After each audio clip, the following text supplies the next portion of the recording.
Education is not a privilege, it is a right. When you educate a child, you secure the future of a nation.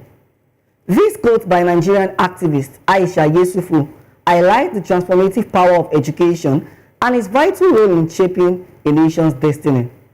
Welcome to another edition of Edu Dialogue on Voice of the People Television, your weekly insight into the world of learning, innovation, and youth development.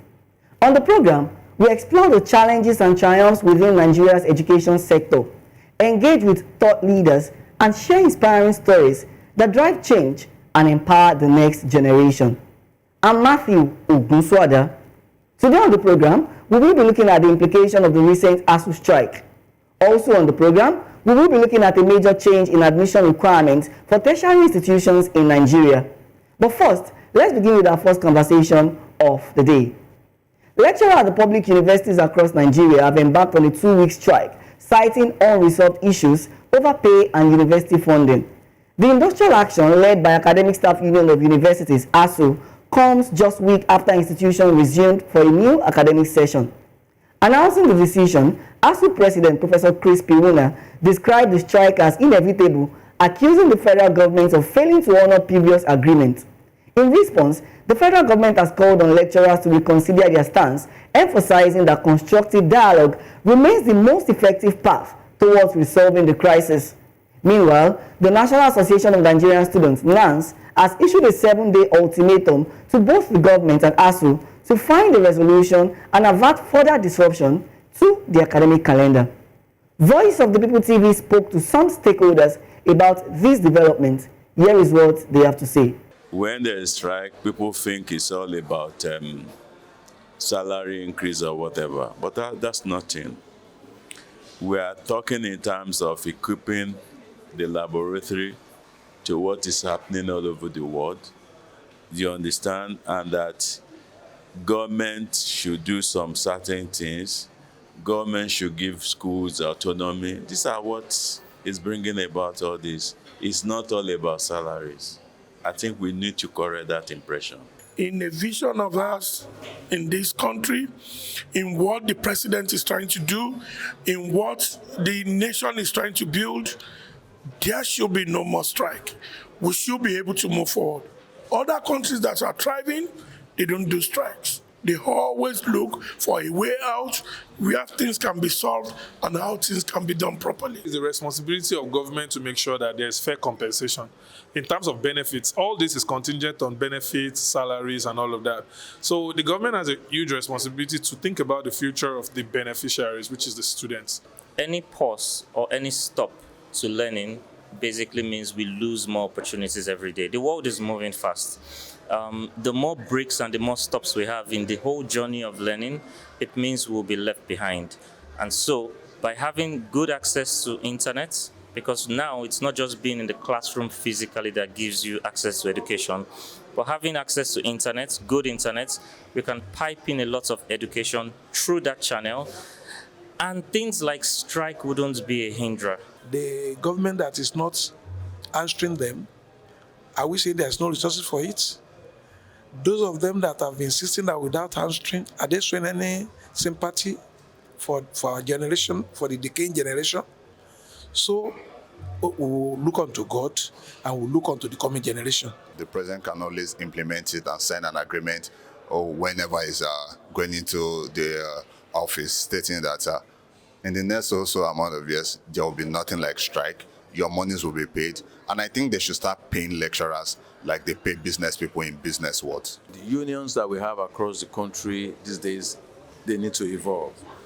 Things have changed. The time, as in, there's a somersault of time, of tradition, of the way things are done.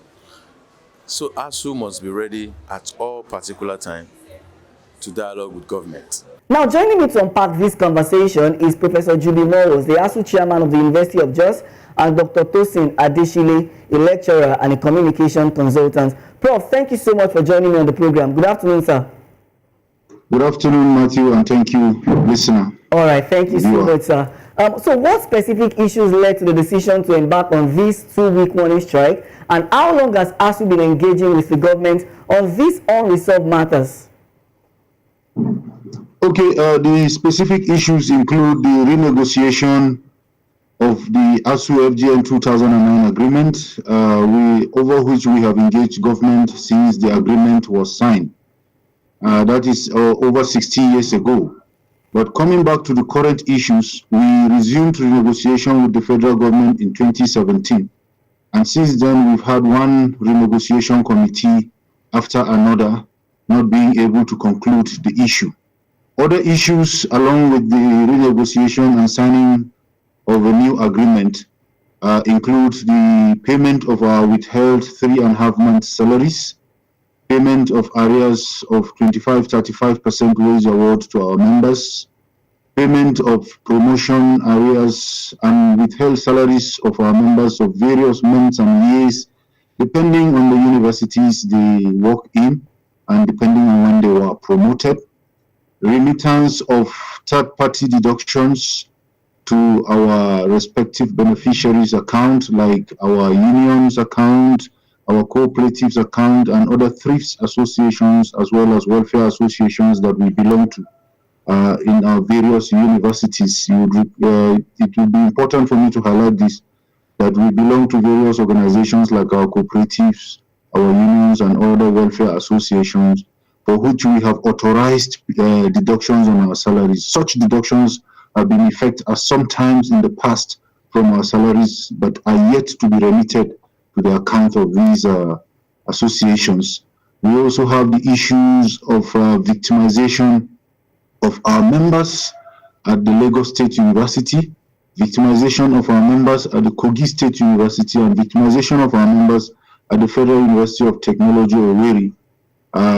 We are asking that government should take some steps to stop the victimization of our members and reinstate those that have been unjustly sacked by the draconian administrations that are in these universities. So, Prof, when you say victimization of members, Prof, permit me to just comment. When you say victimization of members, what do you mean? Who are those that are victimized? Leaders of our union in these branches are victimized, they are sacked, they are suspended. For what reason? They are stopped from operating freely as a union because of their belief in the principles and ideologies of the union, because of their insistence for due process to be followed in all the affairs of the universities. So what are the due process that must be followed in all the affairs of universities? Like recently, there are issues that are issues of Senate, but some vice chancellors will unilaterally decide, or with the state government for the case of state universities. Issues like admission issues are strictly issues of Senate. And these are some of the issues that we're talking about in the renegotiation of the 2009 agreement. There are issues of autonomy, there are issues of freedom of operations, there are issues of our conditions of service. All of them are included in the 2009 agreement. And if government allows the collective bargaining process to continue to the end and faithfully implement it, I can assure you that most of these issues that we're facing will be substantially reduced, if not completely eliminated. Thank you so much. So can you please update us on the state of previous agreements between Asuu and the federal government, such as the 2009 MOU, and then what kind of funding model does Asuu in 2009, it was not an MOU, it was an agreement that was freely entered into between Asuu and FGM, and it was signed. Okay. And that is the basis of our dispute with government. The 2009 agreement was signed. In that agreement, it was agreed collectively that it will be reviewed every three years to reflect current realities as of every time. So what that tells you is that that agreement is supposed to have been reviewed at least 5 times by now from 2009. But it has never happened. It took us going on strike to force government to constitute a renegotiation committee in 2017, headed by Babalakin. Babalakin could not see the process through. He resigned. Another committee was set up. That committee came up with a report. That report was never signed and implemented. Another committee was set up, from Muzali Jibrin to Mimi Briggs. Now we have the Yayale Ahmed Committee, which has submitted a draft. This Yayale Ahmed Committee concluded its work, in fact, the fastest ever and the most open ever that we have ever had between our union and the federal government. The Alhaji Yayale Ahmed Committee submitted its draft report in December 2024. That report went missing in the Ministry of Education. They found it in February 2025. And since then, they have not seen the need to put it on the table and call us to say, okay, this is our view on the draft agreement between you and us. Because the federal government, through the Alhaji Yayale Ahmed Committee, renegotiated with our leaders until they saw that we were mobilizing for strike as we were going to Sokoto for our last regular NEC. They now reached out to our leaders to say that we should give them 3 more weeks. They will get back to us with what they call counter offer. Now that terminology of counter offer is another matter for another day. But they never got back to us. Those 3 weeks came and passed. They never got back to us until we went for an emergency NEC in Abuja and decided to give them a 2-week ultimatum. They still never got back to us until last Friday, sir. Last Friday, they came and kept what they brought to us, as far as we are concerned, was not part of a collective bargaining process. They kept aside the draft report and just unilaterally offered us 25% increase on our current salary. The salaries that we agreed upon since 16 years ago, they want to offer us 25% increase on our salaries. So anybody, if you have a salary of 500,000, for example, what is 25% of that? That is what you are expecting as increase. That is before taxation, before other deductions. So let's say, for example, in a practical case, you have a salary of 400,000, you are being offered an additional 100,000 before you will be taxed again, before other deductions will come on it, and then you know what you will go home with. That is what the federal government offered us on Friday, and they expected us to celebrate it. They expected us to embrace it. And unfortunately, the Minister for Education came out on TV recently to tell Nigerians that they've addressed all Asuu's demand. I don't know what he meant by that. So do you think his reasons are not germane, or do you think that the federal government has not addressed the Asuu's demand, just like the minister had posited? We are not thinking, sir. That is what it is.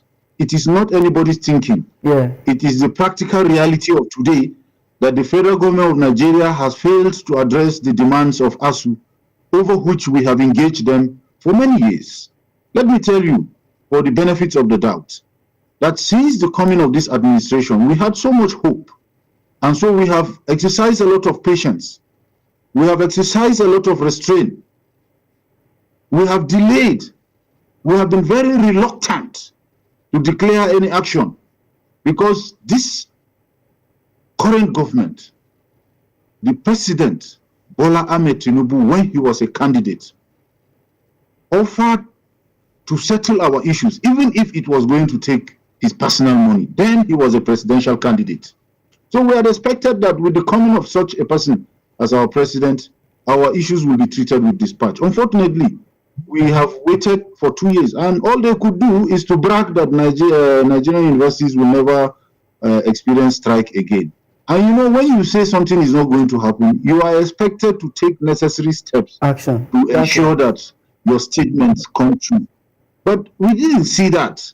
Instead, what we saw is deliberate delay tactics being deployed by government. Each time we reached out to them, each time we tried to mobilize, they reach out to us to try to create a situation that would look like we are engaging. So they want to keep us engaging endlessly. That is not what our members want.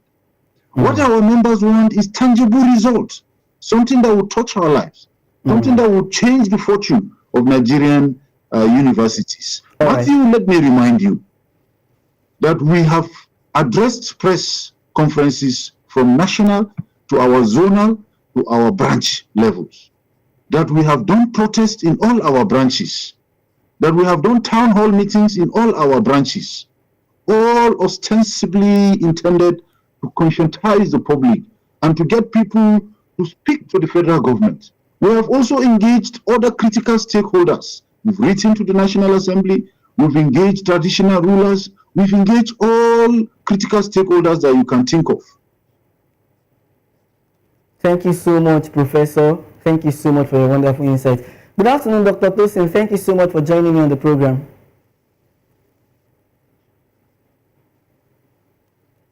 Dr. Tosin, if you can hear me, you can please unmute yourself. Good afternoon, sir. Thank you for joining me on the program. All right, I wanted to ask that as a lecturer, how do you think that the current strike will affect teaching and research activities?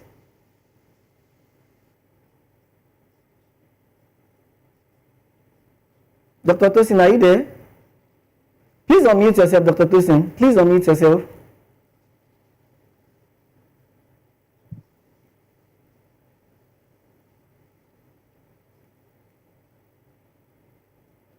Dr. Tosin, please unmute yourself.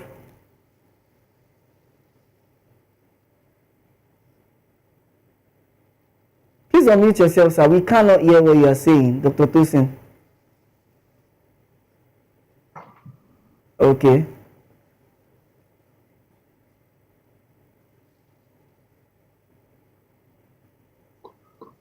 All right, Prof. Let me come to you. Let me still stay with you. I was asking. Yes, thank you, Matthew. Please go. Okay, is that Dr. Tosin? Can you hear me? Yeah, is that Dr. Tosin or Prof? Dr. Tosin, yes. Good afternoon, sir. Thank you so much for joining me on the program. And apologies about the technical itch. I was asking that as a lecturer, how do you think that the current strike will affect teaching and research activities?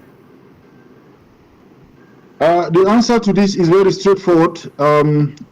The warning strike is for 2 weeks, and the warning strike is total and comprehensive.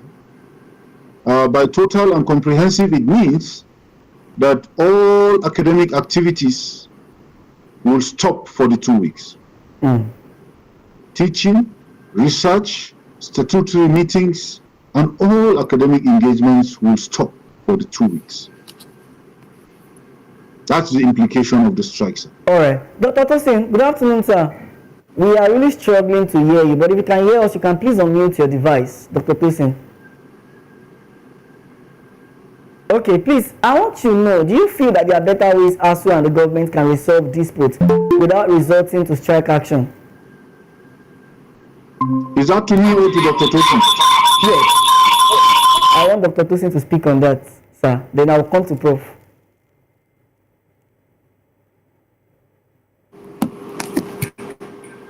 Wow.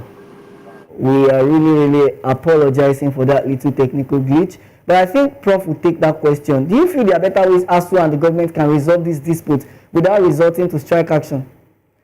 Dr. Tosin, please go ahead with your contribution.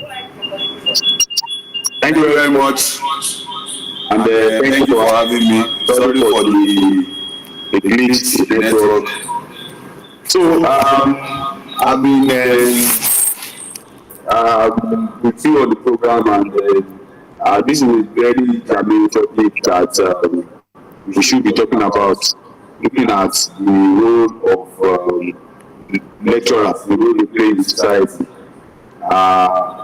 The reason why the strike is on today is not something that we should be proud about in the country where everybody, including the president, passed through a lecturer.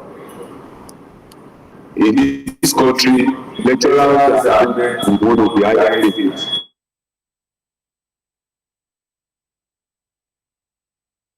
So we are really struggling to hear you, I think because of the network. Prof, if you can still hear me. Prof, what does the frequent disruption mean for the credibility of Nigerian degrees and higher education as a whole? This frequent disruption, what does it mean for the credibility of Nigerian degrees?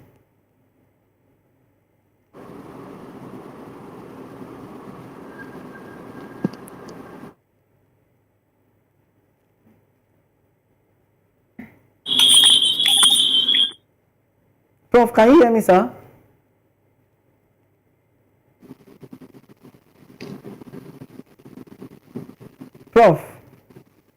All right, we really apologize for that technical glitch there. You're still watching Edu Dialogue on Voice of the People Television. We go on a quick break now, and when we return, we'll bring you some major important developments in the education sector. Please stay tuned.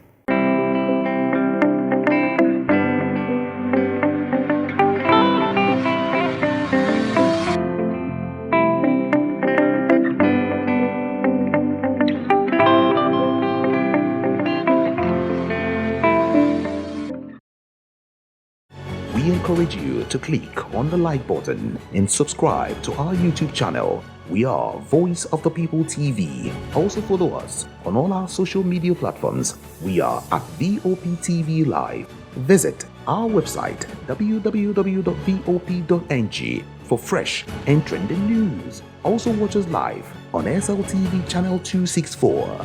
VOPTV, Voice of the People Television.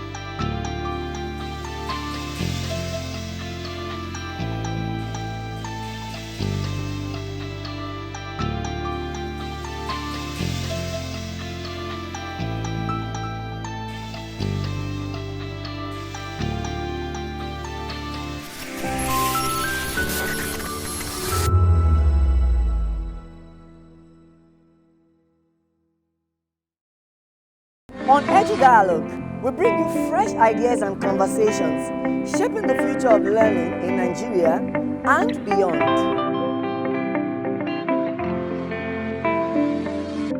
Hey everyone, this is Desmond Elliott hanging out at Colgate Face of Africa.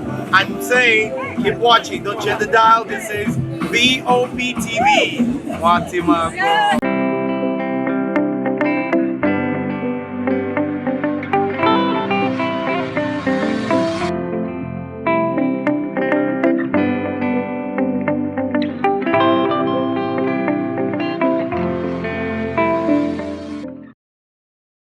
Welcome back to the program, and we have been discussing the recent Asuu strike. Dr. Tosin, if you can hear me, what challenges do you think lecturers personally face in terms of salary, resources, and condition?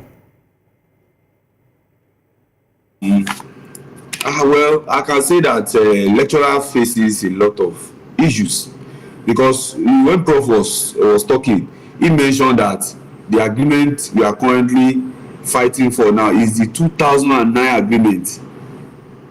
Because in 2009, when we had 4 months of strike under the administration of the late President Umaru Yar'Adua, 2009 agreement is what we are still fighting for in 2025. And I wrote an article. It was published in a newspaper, and it was there that when this administration came in, the first thing they did was to give 300% to the people in the judiciary. They didn't go on industrial strike. Why must it be lecturers, those that taught all the people that are currently in government, and including those people that their salary was increased 300%, which in the Nigerian lecturers are the least paid? You can't imagine in Nigeria that even with the amount that we are currently struggling to get, by the time they remove tax and everything on the money is nothing. The last promotion I got, when I got the letter, I was happy. And when the money was paid, in fact, when I look at the gap of what was removed and what got to me, it was very small. And you can look at what academics pass through. In this money we are collecting, we pay for professional dues. In this money that we are collecting, we pay to publish. It's not all the publication that is free. By the time you remove money to publish and money to do professionalization, how much is left to pay for your house? How much is left to cater for your family?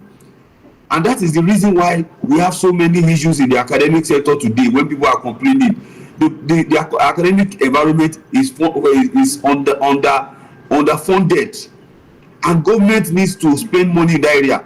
when I see some comment on social media, people say the only option that ASU knows is to go on strike. What options do ASU has been giving enough notice since the new president came in. He has said, oh, the government needs to do this, the government to that. They have said this several times. When government did not do anything, what did they do? They had to say, okay, we are embarking on 2-week strike. And I'm sure that the 2 weeks is almost going now. Government is coming out with another strategy saying no work, no pay. When they are meant to open a dialogue where ASU and government can come together to talk about moving the academic sector forward.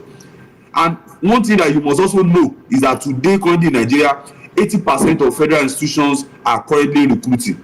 Why? Because of brain drain. Many lecturers have left their work, they have traveled abroad because they can no longer feed on this meager amount of money that's being called salary. Now, if all the federal institutions and state institutions are currently employing, what will happen to the private institutions? So you can see the challenge that we have, and even with the application that is currently out, that all these people are scouting for people to come and work. How many people have applied? Yeah. Most of the students that pass through me, I'll call them, I'll send them those things. Go and apply for this job. They say lecturing over their dead body, but we are the one that taught them, and we are still teaching, and we are still building lives. So the challenges are enormous. The academic sector, the salaries are nothing to write home about, and it's high time the government wakes up from its slumber to see how can academic environment be. If we get 100% without even being asked for it, it's worth it. Thank you so much for your contribution, Dr. Tosin Adeshile. So I want to ask, what would be your message to students who are confused or frustrated by this situation, especially as it relates to ASU strike? Well, during my days as a student union leader, in this period, we will all join the struggle. We will mobilize ourselves. We will mobilize ourselves to the streets. We will pass a message in solidarity with our lecturers for the government to know that an injury to one is an injury to all. That is what students are meant to do. Because if students don't join this fight, they will stay at home. The government will threaten us with no work, no pay, and we'll still get our money. That is the truth. Because we are working.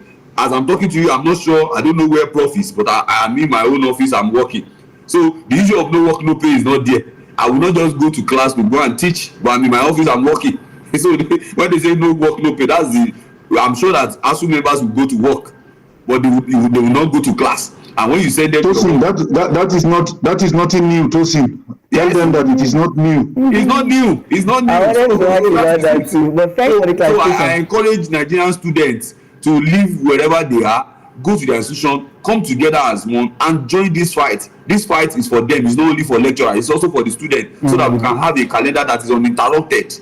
So how do you think students would believe that this struggle is not for the lecturers alone? Because on the part of the students, some would say, now that there is strike, we do not have to go to school again, this, that, and it disrupts academic calendar. How do you want to convince students?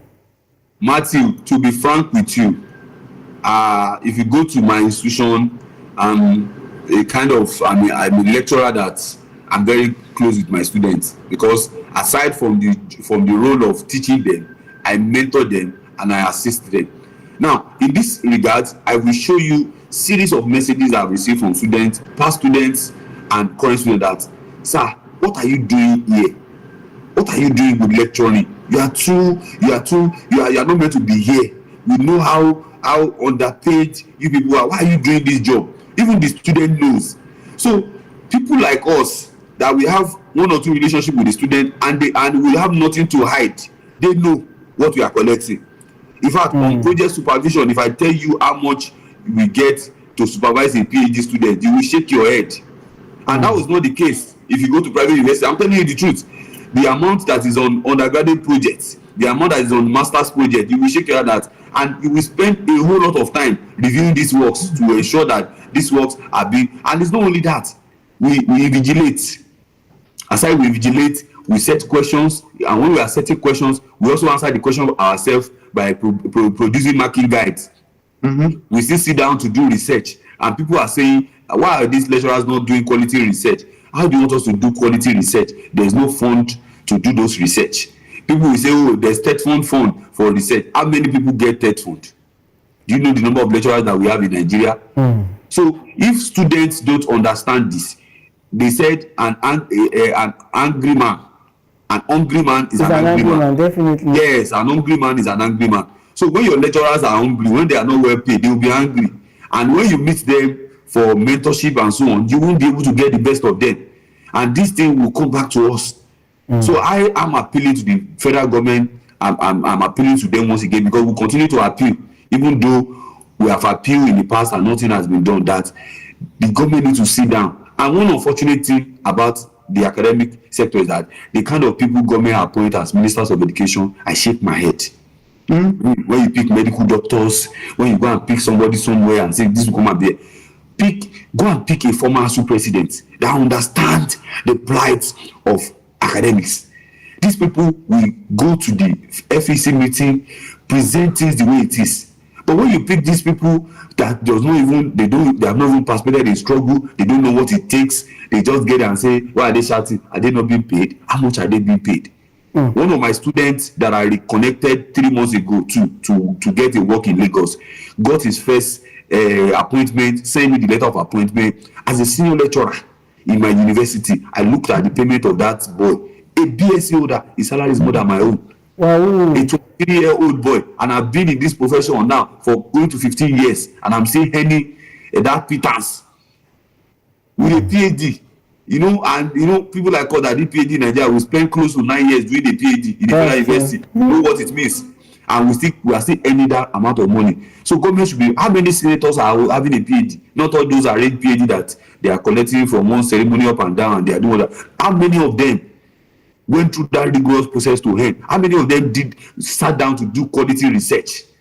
So my appeal to the government is that there should be a drawing board. That 2009 agreement even needs to be, that agreement they need to go back to that agreement. Sit down, because many of those things in that agreement, the caveat agreement, they are expired.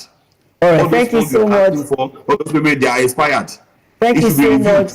Thank you so much, Dr. Tosin. I can see you actually giving your opinion. Prof, let me just actually, before we go into our second conversation, is there a possibility of extending this strike if your demands are not met within 2 weeks? And what resolution do you want to give to the government at this point in time? Matthew, permit me to thank Dr. Tosin and add a few reflections on what he has said before I go into that question, because the answer to that question will be pretty much straightforward. To our students, the point must be made that they are the most critical stakeholders in any institution. Without expecting students to be enrolled, nobody will be employed to work in the universities. A setting of the institution will be useless in the first instance. So we appeal to our students to understand with us. We appeal to our students to support us. We actually expected that in the intervening period between when President Bola Ahmed Tinubu came and now, we've done series of engagements, we've done series of activities, we've given so many ultimatums. We've expected that our students would reach out to government to tell them to do the needful to prevent us from going on strike. Unfortunately, we did not hear from NANS until we declared strike, and NANS is now coming out to say they are giving us 1 week ultimatum, or I don't know if you've seen it somewhere on the social media. Yeah. But we had expected that students will be proactive like we have been. We want to work together with the students as partners in progress. And again, for the benefits of the doubt, the 2009 agreement has been renegotiated. There was a draft report by Mimi Briggs, which was never signed and implemented.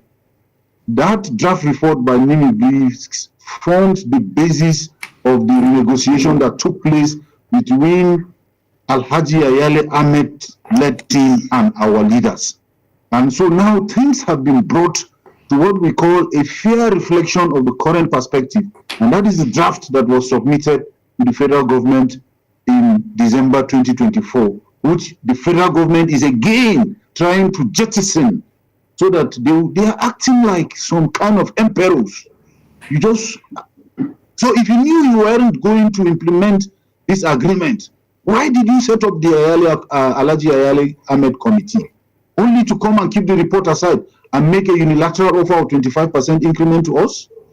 And there are so many other things in that report. I wonder why President Bola Ahmed Tinubu, with all his strategic thinking that we've known him for since his days of Lagos, will go and bring a drained brain and repatriate him to come and make him Minister of Education.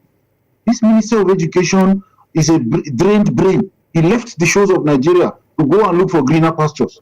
Now they have only brought him to come and be part of this government. And we expected that he has been in climes where things worked better. We expected that he would respond better. You know, honestly, I think that there's something that needs to be done. If the Minister for Education has any drop of or hint of integrity in him, he should resign because he has failed. And he's telling Nigerians things that are not true, that he has addressed all our demands. Honestly, when I listened to him and he was talking by himself, when I listened to him, I said, it's all well with this man. I sincerely felt like this is somebody like a dreamer. Maybe he slept last night, the night before he came out, because he came out, it was in the morning that he was saying that. Maybe he slept the previous night and dreamt that, oh, Asu's demands have been addressed in his dream. Because tell me when they have paid us all our entitlements. He should tell Nigerians when they have paid our withheld salaries. He should tell Nigerians if they have paid our promotion arrears. When? He should tell Nigerians if they have paid our 25-35% wage award arrears and when they did pay. He should tell Nigerians if they have remitted our third-party deductions that they are holding and when they remitted it. He should tell Nigerians when they have concluded and signed agreement with us before he can now confidently tell Nigerians that they've addressed Asu's demand. And I sincerely pray that if he was dreaming, that may his dream come true. Prof, do you think that Asu the implication of this strike, when is the strike, as I told you, is for a defined period of 2 weeks. Yeah. When the 2 weeks ends, we will stop and take stock. We have a regular NEC coming up in the second week of November at the Taraba State University, Jalingo. The decision that we will take at that NEC will be very defining. That is where we will determine our next line of action. But for now, we hope that even the engagement that they are going to have with our leaders today, because they are proposed to meet with our leaders today, we hope that they will come with genuine intention to resolve the issues. So, you know that if today we wake up and see that there is alert, they have paid us all these things and they are ready to sign agreement, what business do we have continuing with strike? I wanted to ask, Prof, do you think that ASU has considered alternative way of pressing its demand without disrupting the academic calendar?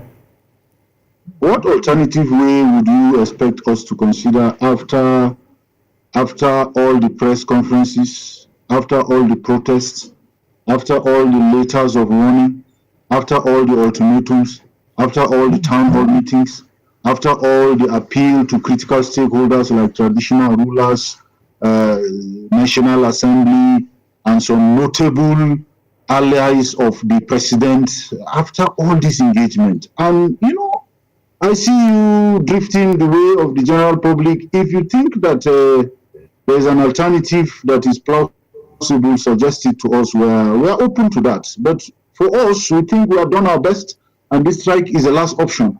You can see that we're very reluctant to go on strike. You can see.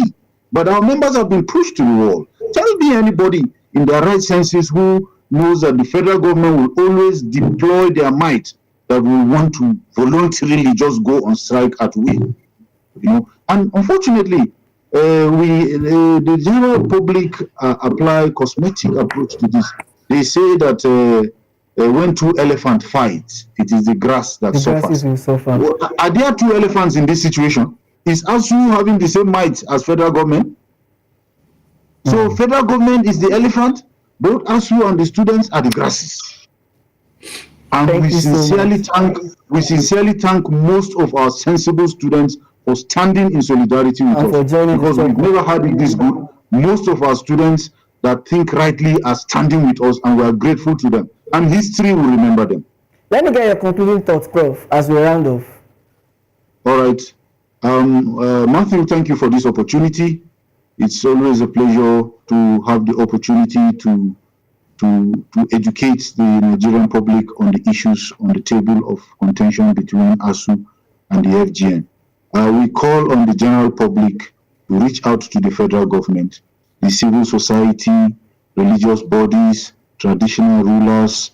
We are happy National Assembly is trying to intervene. We hope that the intervention this time around will be different. Because you know that the chief of staff to the current president when he was speaker tried to intervene, both on behalf of the then his principal as candidate for the presidency and as leader of the National Assembly. But we hope that the engagement with us from the National Assembly this time around will be purposeful and will be genuine, and we will see different results from that. We appeal to our students to take their own responsibility of putting pressure on government to try to do the needful, so that and not just sit at home. And not just sit at home and they have a role to play. Everybody has a role to play. You see, education is a common good. We should not allow federal government to abdicate its responsibility, which is constitutional, of providing equal access to education at all levels to all Nigerians at all levels. Thank you so much. There is a constitutional provision on this. We should push federal government. We should not leave this struggle for Asuu alone. Or the lecturers alone. Thank you so much, Prof. Dr. Tosin, if you can hear me, let's get your concluding thoughts. Well, thank you very much. Between 1999 and today, Asuu has embarked on 16 strikes. With the one we're having now makes it 17, and is still on agreements on how to make the university system better. And then I appeal to the federal government. I want to second what Prof has said, and I also appeal to the students to understand that the reason why many people will say Asuu is fighting for his own welfare. Yes, that's one of the things a union must fight for. But in as much as we are also fighting for our welfare, we also with no apologies, better university, and so for our students to have a good quality education, and we attend to them as I went due. Then the federal government should try and solve this issue once and for all. This agreement that has been negotiated, it should be looked into, and it should be signed so that everybody can go back to work. Then payments continues, no problem. So I appeal to the CSO, I appeal to the media for them to sit down and look at it closely. Asuu is not selfish, but what we need to do is for the government to know that we demand a better educational system. Thank you so much, Dr. Tosin, Adishile, and Prof, for joining me on the program. We really have another conversation, but we cannot take that conversation again. Thank you so much, gentlemen, for joining me on the program. Thank you very much. All right, you're still watching Edu Dialogue on Voice of the People Television. We'll take a quick break now, and when we return, we'll bring you top stories from Nigeria's education sector. Please stay tuned.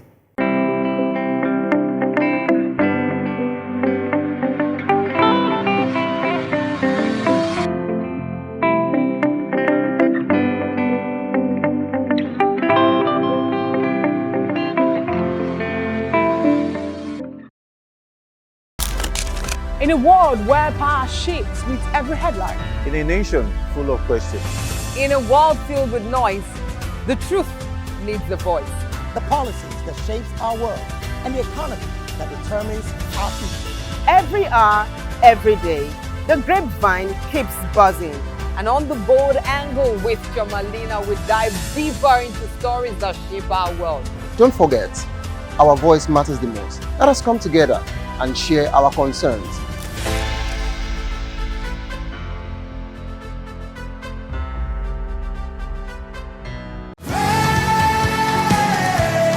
Ever wonder what inspires your favorite gospel artists?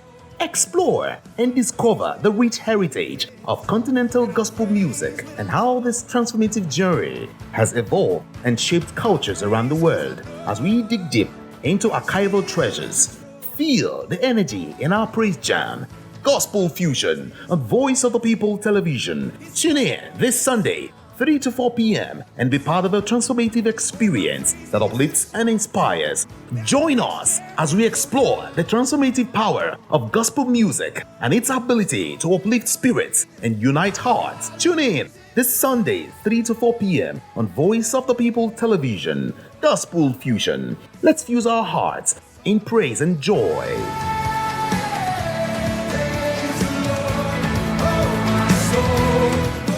The 2564 is coming up on Burning 9, right? The 2564 Atlantic Tower. What happens in the hush behind hangar doors? Who signs the papers that gamble with lives? Which truths were grounded before they even ever had wings? If you've ever buckled a seatbelt at 30,000 feet, if you've ever stared out of that tiny window and wondered who's really in control of the skies, it isn't just flight, it's power, it's politics, it's pressure sealed in steel. We're peeling back the clouds from runway risks to sky-high secrets. We're diving deep where most dare not to look. Aviation Scope, every Sunday at 7 p.m. only on Voice of the People TV. We don't just report, we reveal. We don't just ask, we uncover. Because when it comes to the skies, ignorance is turbulence. Aviation Scope, the sky isn't the limit, it's just the beginning. Join us on People's Voice, where we amplify the voice of those that matters the most. Join the conversation. Share your thoughts with me. I am Savior Udo. Weekdays, Monday through Friday, from 4 p.m. to 5. Don't forget, our voice matters the most. Let us come together and share our concerns. Voice of the People. You can hear me now. My name is Patrick Doyle, and I wish that you continue to echo the voices of the people. Big up VOP TV. My name is Asuu Ibifa Dokubo. Please keep watching VOP TV. Hi, my name is Kwekumali Ikenna Onyekwena, and I am with the Voice of the People TV. Now, if you're looking for the veritable channel for information, politics, robust discussions, you don't need to go far. VOP has you. VOP will always have you. Thank you. Hi, my name is Patrick Diabwa, aka Ibani Chuka, Amayanabo the Eagle King, and you are watching VOP TV. Stay with us.